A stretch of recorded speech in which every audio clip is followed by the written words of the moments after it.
Hi மக்களே! Welcome to the third day reports. இன்னைக்கு நம்ம ருத்ரம் அப்படின்ற மலையாள படத்தோட ரிவ்யூவ தான் பார்க்க போறோம். ஜிசு லான் ஆண்டனி தான் இந்த படத்த இயக்கியிருக்காரு. அபர்ணா பாலமுரளி, குமாரதாஸ், ரமேஷ் வர்மா, பி.கே. பாபு, ராஜ் பி. ஷெட்டின்னு பல பேர் இந்த படத்துல நடிச்சிருக்காங்க. ஸோ வாங்க இந்த படத்தோட கதை என்னன்னு நம்ம பார்ப்போம். மேத்யூவா நடிச்சிருக்க ராஜ் பி ஷெட்டி ஒரு டாக்டரா கேரளா அப்புறம் தமிழ்நாடு பார்டர்ல ஒரு ஹில் ஸ்டேஷன்ல இருக்கிற ஹாஸ்பிட்டல்ல வேலை பார்த்துட்டு வராரு. அங்க சுத்தி இருக்கிற எல்லா மக்களுக்குமே இவரு மேல ஒரு நல்ல அபிப்பிராயம் இருக்கு. ஒரு டாக்டரா மட்டும் இல்லாம மென்டல் ஹெல்த் இஷ்யூஸ் இருக்கிறவங்களுக்கு இவர் கவுன்சிலிங்கும் கொடுத்துட்டு இருக்காரு. இப்பதான் இந்த கதை இன்னுமே சூடு பிடிக்குதுன்னு சொல்லணும். ஏன்னா, இவரு அம்மாவோட மங்களூர்ல தங்கிட்டு இருக்கும்போது ஒரு பெரிய விஷயம் நடந்திருக்கும். இது இப்போ இவர தொரத்திக்கிட்டு வருது.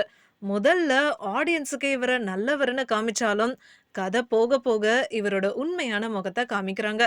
இதுக்கப்புறம் ஒரு லீடிங் சர்ஜனா இருக்கிற ஒருத்தரோட பொண்ணு தான் ஸ்வாதியா நடிச்சிருக்க அபர்ணா பாலமுரளி. இவங்கள கடத்திடுறாரு மேத்யூ. ஸோ இதெல்லாம் மேத்யூ எதுக்காக பண்றாருன்ற ஃப்ளாஷ்பேக்க பொறுமையா தான் ரிவீல் பண்றாங்க. என்னதான் இந்த படம் டிரெக்டருக்கு முதல் படமா இருந்தாலும் நிறைய வயலன்ஸ், பிளட்னு நிறைய சீன்ஸை கொடுத்துருக்காரு. ஸோ எல்லாருக்கும் இந்த கதை பார்க்கறதுக்கு செட் ஆகுமான்னு தெரியல. என்னதான் இந்த பொண்ணை இவர் கடத்திட்டு வந்தாலும் இவருக்கு பயப்படாம ரொம்ப தில்லா எதிர்த்து நின்னு இவர்கிட்ட பேசும்போது நம்மளால புரிஞ்சுக்க முடியுது. கதைய கேட்ட உடனே உங்களுக்கு புரிஞ்சிருக்கும் இது ஒரு சைக்காலஜிக்கல் த்ரில்லர் படம்னு. ஸோ இந்த படத்தை சுருக்கமா சொல்லப்போனா, மென்டலி டிஸ்டர்ப்டான ஒருத்தன் அவன் கடத்துற ஒரு ஆளு கடத்தினவனை டார்ச்சர் பண்றது, எதுக்காக இப்படி பண்றான்ற ஃப்ளாஷ்பேக், அப்புறம் என்னதான் நடந்ததுன்னு பல விஷயங்களுக்கு பதில் சொல்றது தான் ருத்ரம். இது மட்டும் இல்லாம அதிகாரமும் பணமும் இருக்கிற ஒருத்தன் எப்படி ஒரு பேக்வர்ட் கிளாஸ் மக்கள் கிட்ட தப்பா நடந்துக்கிறான்றதையும் இதுல காமிச்சிருக்காங்க. இந்த படத்துல ஒரு சில டிஸ்டர்ப் ஆகுற சீன்ஸும் இருக்கு. செக்ஷுவலா எக்ஸ்ப்ளாய்ட் பண்றதும் டார்ச்சர் பண்ற சீன்ஸ் எல்லாம் கொஞ்சம் டீட்டெயில்டா காமிச்சிருக்கிறது தான் ஒரு மாதிரி இருந்தது. ஃபர்ஸ்ட் ஹாஃப்ல மேத்யூவோட கேரக்டரை கிளியரா காமிச்சிருப்பாங்க.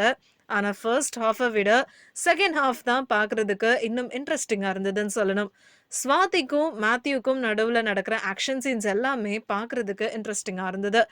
இந்த மாதிரி ஜானர் படங்களுக்கு மியூசிக்கும் சினிமாட்டோகிராஃபியும் ரொம்பவே முக்கியம். இந்த விஷயங்கள் இந்த படத்துல பிளஸ்ஸா தான் அமைஞ்சிருக்குன்னு சொல்லணும். சாஜத் காக்குவோட சினிமாட்டோகிராஃபி மட்டுமலையோட அழக நம்மோட கண் முன்னாடி நிறுத்திருச்சுன்னு தான் சொல்லணும்.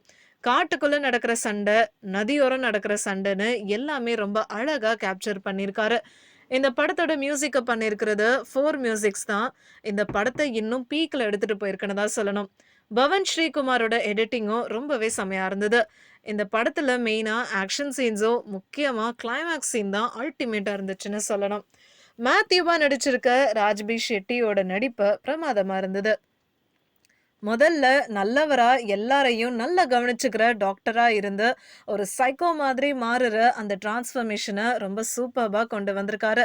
ரொம்ப ஹர்ட்டான ஒருத்தன் பழி வாங்கணும்னு சுத்துறத ரொம்ப அழகா நடிப்புல வெளிக்காமிச்சிருக்காரு. இவருக்கு ஈக்குவலா ஈடு கொடுத்து நடிச்சிருக்கிறது ஸ்வாதியா வந்த அபர்ணா பாலமுரளி தான். இவர்கிட்ட இருந்து எப்படியாவது தப்பிக்கணும்ன்ற இவங்களோட முயற்சி ரொம்பவே நல்லா இருந்தது. அது மட்டும் இல்லாம கிளைமேக்ஸ் சீன்ல அசத்திட்டாங்கன்னு தான் சொல்லணும். இவங்களோட பெஸ்ட் பர்ஃபார்மன்ஸை இந்த படத்துல கொடுத்துருக்காங்க. ஒரு நல்ல ரிவெஞ்சோட இருக்கிற சைக்காலஜிக்கல் சர்வைவல் த்ரில்லர் படத்தை பார்க்கணும்னா இந்த படத்தை பார்க்க மிஸ் பண்ணிடாதீங்க. உங்களுக்கு இந்த வீடியோ பிடிச்சிருந்ததுன்னா லைக் பண்ணுங்க, ஷேர் பண்ணுங்க, சப்ஸ்கிரைப் பண்ணுங்க அண்ட் மறக்காம கமெண்ட் பண்ணுங்க.